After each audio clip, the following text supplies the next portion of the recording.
విశ్వనటుడు Kamal Haasan daughter Shruti Haasan కూడా తండ్రిలాగానే చాలా బోల్డ్ గా ఉంటుంది. పెళ్లి చేసుకోకుండా పిల్లల్ని కనడానికి సిద్ధంగా ఉన్నానని శృతి ఇటీవల స్టేట్మెంట్ ఇచ్చిన విషయం తెలిసిందే. శృతి లండన్ కు చెందిన థియేటర్ యాక్టర్ మైకేల్ కోర్సెల్ తో ప్రేమలో ఉందని, అతన్ని తన తండ్రికి కూడా పరిచయం చేసిందని కొన్ని రోజుల నుంచి వార్తలు వస్తున్నాయి. కొన్ని రోజుల క్రితం అతన్ని లండన్ నుంచి ముంబైకి తీసుకువస్తూ కెమెరాలకు చిక్కింది శృతి. దీంతో ఆ వార్తలకు మరింత బలం చేకూరింది. తాజాగా తన ప్రేమ గురించి ఓ ఇంటర్వ్యూలో మాట్లాడింది శృతి. తన ప్రేమను కన్ఫర్మ్ చేసినప్పటికీ ప్రేమికుడి గురించి చెప్పడానికి నిరాకరించింది. అవును, నేను ప్రస్తుతం ప్రేమలో ఉన్నా. అయితే నాకు ఎంతో అమూల్యమైన నా వ్యక్తిగత విషయాల గురించి పబ్లిక్ గా మాట్లాడడానికి ఇష్టపడను. అందరిలాగానే నా జీవితంలోనూ ఓ భాగస్వామి ఉన్నారు. నా జీవితంలో అతనిదే కీలక పాత్ర.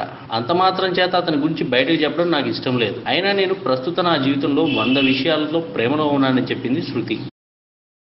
ఈ వీడియోపై మీ విలువైన కామెంట్స్ ని మాతో షేర్ చేసుకోండి. అండ్ ఇంకో విషయం, సబ్స్క్రైబ్ చేయడం మర్చిపోకండి.